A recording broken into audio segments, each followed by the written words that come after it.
जी, मेरा नाम डॉक्टर अरसलान है और मेरा ताल्लुक़ शोबा अमराज़ चशम से है। आज जिस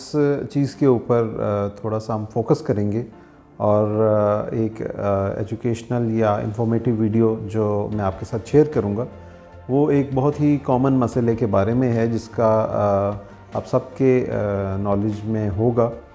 कि सफ़ेद मोतिया एक ऐसा मसला है जो कि तकरीबन हर घर में किसी न किसी टाइम के ऊपर आपने अपने किसी बुज़ुर्ग को, अपने किसी आसपास अपने रिलेटिव को देखा होगा कि इस बीमारी का उन्होंने सामना किया है। सफ़ेद मोतिया एक ऐसी बीमारी है जो ज़्यादातर एज रिलेटेड होती है, यानी उम्र के साथ होती है और किसी न किसी टाइम पे जिस तरीके से एक एजिंग का प्रोसेस चल रहा होता है और जिस तरह टाइम के साथ साथ हमारे बाल सफ़ेद होते हैं और हमारी बॉडी के अंदर बाकी चेंजेस आती हैं, इसी तरीके से सफ़ेद मोतिया एक ऐसी बीमारी है जो वक्त के साथ साथ आँख के अंदर पैदा होती है। और बेसिकली सिंपल वर्ड्स के अंदर आँख का जो कुदरती अत्सा है या आँख का जो कुदरती लेंस है वो अपनी क्लैरिटी या अपनी ट्रांसपेरेंसी जो है वो खो बैठता है और उसके अंदर सफ़ेदी आ जाती है, जिसकी वजह से जो आँख का फोकसिंग का सिस्टम है या आँख की जो विज़न की शफाफियत है, उसकी जो क्लैरिटी है वो आहिस्ता आहिस्ता धुंधला जाती है, ब्लर हो जाती है, क्लाउडी हो जाती है, कम हो जाती है और देखने की capacity with the passage of time गिरना शुरू हो जाती है। इसकी जो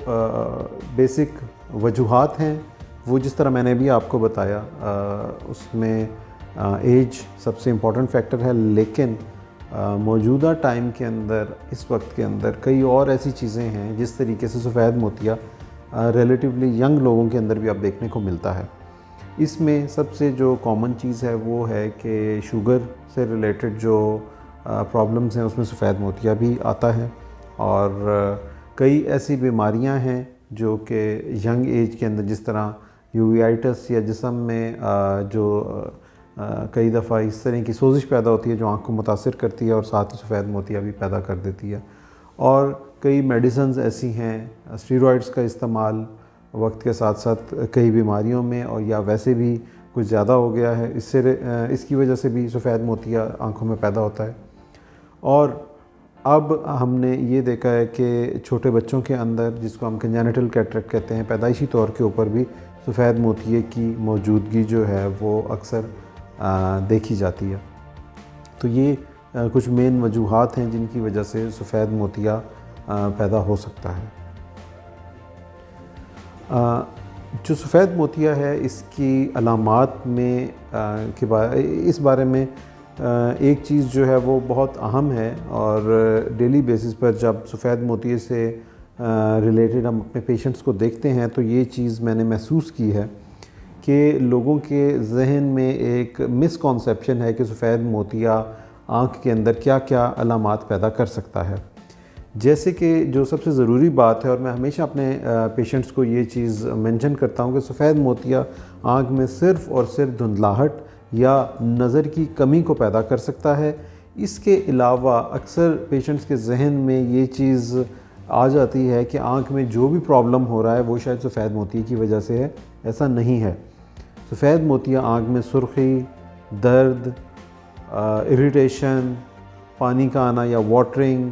रेशा या डिस्चार्ज, इन सारी चीज़ों को पैदा नहीं करता है। सफ़ेद मोतिया सिर्फ़ और सिर्फ उसकी एक ही मेजर अलामत है जो कि आँख या नज़र का धुंधला जाना है। इसके अलावा तमाम जितनी भी अलामात हैं वो ज़्यादातर किसी और वजह से हो सकती हैं, जैसे कि एलर्जी है या कोई भी मौसमियाती जो तब्दीलियां हैं आँख पे जो इफ़ेक्ट पैदा करती हैं या कोई और बीमारी। इसके अलावा अगर कुछ ऐसे केसेस होते हैं जिनमें सफ़ेद मोतिया बिल्कुल अपनी टर्मिनल या आखिरी स्टेज पे होता है, तब वो कुछ ऐसी अलामात पैदा करता है जो इसके अलावा हो सकती हैं, वरना रूटीन में ये सिर्फ़ और सिर्फ आँख में धुंधलाहट या नज़र को कम करता है। जो सफ़ेद मोतिया है इसके इलाज की तरफ अगर हम फोकस करें या इलाज का अगर ज़िक्र करें तो इसमें जो मिसकॉन्सेप्शंस की अगर हम बात करें, जो पहला मेजर मिसकॉन्सेप्शन है वो ये है कि शायद ये दवाइयों से ठीक हो सकता है। और हमारे अक्सर पेशेंट्स, और ये एक जनरल ह्यूमन साइकोलॉजी है या एक ह्यूमन नेचर है कि वो पहले नॉन इन्वेसिव या इस तरह के इलाज के बारे में सोचता है जिसमें कि आँख के अंदर किसी किस्म की इंटरवेंशन ना करनी पड़े। और लेकिन अनफॉर्चुनेटली जो दवाइयाँ हैं वो इसका हल नहीं है। अगर कोई भी आपको इस तरीके से गाइड करता है कि ये सफ़ेद मोतिया दवाइयों से हल हो जाता है तो वो गलत इन्फॉर्मेशन है जो आपको दी गई है। इसका इलाज सिर्फ़ और सिर्फ सर्जरी के ज़रिए है, जिसके अंदर सफ़ेद मोतिये को मुख्तलिफ़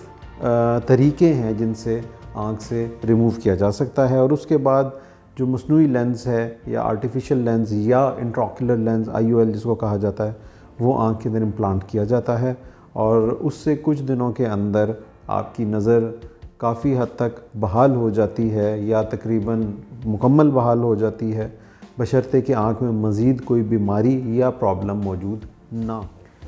जो डिफरेंट प्रोसीजर्स हम इसकी ट्रीटमेंट के लिए यूज़ करते हैं उसमें मोस्ट कॉमन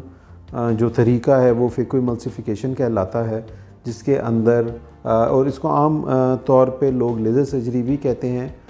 बेसिकली ये लेज़र नहीं बल्कि साउंड वेव्स होती हैं जो कि सफ़ेद मोतियों को तोड़ती हैं और उसके बाद वही मशीन जो है उस मोतिये के जो ज़र्रात होते हैं टूटे हुए उनको वैक्यूम के ज़रिए सक करके आँख से रिमूव कर देते हैं। सफ़ेद मोतिये के इलाज के लिए जो डिफरेंट किस्म की सर्जरीज़ की जाती हैं उनमें मोस्ट कॉमन जो सर्जरी है वो फेकोइमल्सिफिकेशन है, जिसमें मसनूई लेंस बाद में इंट्राओक्युलर लेंस आँख के अंदर इम्प्लांट किया जाता है। इसके अलावा स्मॉल इंसिजन कैटरेक्ट सर्जरी जिसमें कट लगाकर आँख से सफ़ेद मोतिये को रिमूव किया जाता है और एक्स्ट्रा कैप्सूलर कैटरेक्ट सर्जरी जिसमें 7 टांके भी लगाए जाते हैं वो परफॉर्म की जाती हैं। लेकिन ज़्यादातर अब ये जो प्रोसीजर है ये फेकोइमल्सिफिकेशन के ज़रिए परफॉर्म किया जाता है, जिसको आम तौर पे लेज़र सर्जरी कहा जाता है, लेकिन वैसे ये वेव्स होती हैं जिनके ज़रिए मोतिये को डिफरेंट छोटे छोटे पार्टिकल्स में ब्रेक करके आँख से रिमूव किया जाता है। जो जितने भी पेशेंट्स हमारे पास कॉमनली सर्जरी के लिए आते हैं और सर्जरी के बारे में जब हम उनको काउंसल करते हैं या उनको इसकी तफसीलात से आगाह किया जाता है तो उसमें कई क्वेश्चंस होते हैं जो बहुत कॉमन होते हैं। मिसाल के तौर पे जो सबसे पहला क्वेश्चन होता है कि इस प्रोसीजर के अंदर दर्द कितनी होगी, तकलीफ़ कितनी होगी। तो आम तौर के ऊपर अगर अच्छे सर्जन से ये सर्जरी करवाई जा रही है, अच्छे थिएटर के अंदर करवाई जा रही है और एक कंप्लीट सेटअप के अंदर किया जा रहा है सर्जरी को, तो ये एक पेनलेस प्रोसीजर होता है जिसको अब अमूमी तौर के ऊपर बग़ैर किसी इंजेक्शन के